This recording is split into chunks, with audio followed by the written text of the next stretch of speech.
Selanjutnya saya akan mengajak ke informasi mengenai pemerintah Provinsi DKI Jakarta akan mengintegrasikan program Kartu Jakarta Sehat dengan Jaminan Kesehatan Nasional. Artinya, pengguna Kartu Jakarta Sehat dapat mengakses layanan kesehatan gratis meski berada di luar ibu kota. Pasca peluncuran program Jaminan Kesehatan Nasional JKN bagi masyarakat kurang mampu di tanah air, pemerintah Provinsi DKI Jakarta mengintegrasikan program Kartu Jakarta Sehat ke dalam program yang diselenggarakan oleh Badan Penyelenggara Jaminan Sosial BPJS tersebut. Pihak Pemprov DKI mengklaim program KJS yang sudah berjalan sejak awal November 2012 menunjukkan hasil cukup baik. Sehingga program unggulan di ibu kota ini diyakini dapat mudah melebur dengan program JKN. Hanya Kartu Jakarta Sehat itu kan memang sejak awal diikuti oleh Askes, didampingi oleh Askes yang sekarang sudah melebur menjadi badan, ya kan?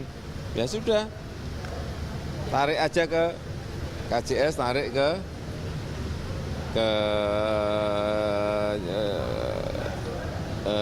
Jaminan Kesehatan Nasional.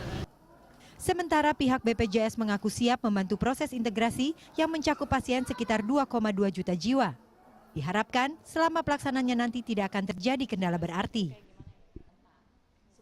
Kita perlu purifikasi memang, jangan sampai yang sesungguhnya dia PNS, dia TNI, dia Polri masih tercover di program ini. Kan sayang, bisa uangnya dimanfaatkan untuk orang lain. Ya.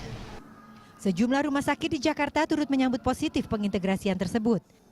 Meski sebagian besar pengelola mengaku belum memiliki sarana layanan informasi bagi pasien terkait persyaratan agar dapat tergabung dalam program JKN. Namun berbagai persiapan telah dilakukan, utamanya mengantisipasi lonjakan pasien.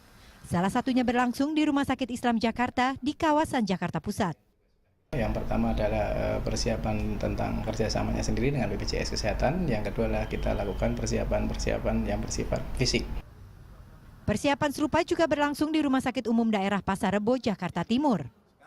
Sebetulnya penanggapannya kita positif ya, karena biar bagaimanapun ke depan bahwa rumah sakit memberikan pelayanan jasa rumah sakit kan hampir 95%. Itu nanti memang pelanggannya adalah BPJS. Bersamaan dengan peluncuran program JKN pada 1 Januari lalu, Gubernur DKI Jakarta Joko Widodo menandatangani pengesahan integrasi KJS ke dalam sistem JKN. Dari 3,5 juta warga miskin di ibu kota, 1,2 juta orang akan ditanggung pemerintah pusat sebagai penerima bantuan. Sisanya yaitu 2,3 juta orang ditanggung anggaran pendapatan dan belanja daerah APBD Pemprov DKI yang diserahkan ke BPJS selaku pengelola JKN. Tim Liputan melaporkan untuk NET. Nah, ini tentunya mendapatkan keuntungan adalah Pemprov DKI Jakarta. Dan juga yang luar biasa adalah kemarin kan sering menjadi permasalahan banyaknya rumah sakit ini yang nggak mau kerjasama dengan program KJS ini. Sampai Tapi kan, ngancem mau keluar 16 rumah sakit. betul sekali. Tapi kan sekarang program ini sudah pemerintah, sudah menasional. Jadi kan mau tidak mau semua jadi mau harus mendukung ya program pemerintah ini. Tapi ini juga ada istilahnya ada polemik juga yang terjadi. Ini Apa menurut tuh, kantor berita inilah.com. Oh, ya? Judulnya ini adalah penerapan JKN ganggu KJS. Jokowi mulai kelimpungan. Apa tuh isinya? Nah, jadi isinya ini ada kekhawatiran dari Gubernur DKI Jakarta Jokowi karena ada beberapa perbedaan aplikasi antara KJS dan juga JKN.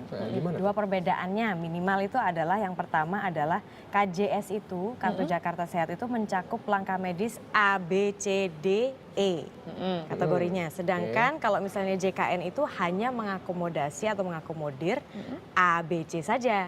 Kemudian kalau misalnya dari biaya premi juga berbeda antara KJS dan JKN. Kalau KJS itu mencapai 23.000, JKN hanya 19.000. Nah, ini menjadi bahan keluhan pasien JKN, alhasil sang pasien harus tetap membayar langkah medis yang tidak diakomodasi oleh JKN. Ini ada sesuatu berarti yang dibayar. Betul, ada sesuatu yang belum sinkron gitu sih kekhawatiran gubernur kita. Tapi yang juga luar biasa saya baca nih, jadi pernyataan dari Ahok dikatakan bahwa kita ini lebih baik loh daripada Australia. Kenapa? Karena Australia ini baru menerapkan pola serupa, itu membutuhkan waktu 7 sampai 9 tahun lamanya.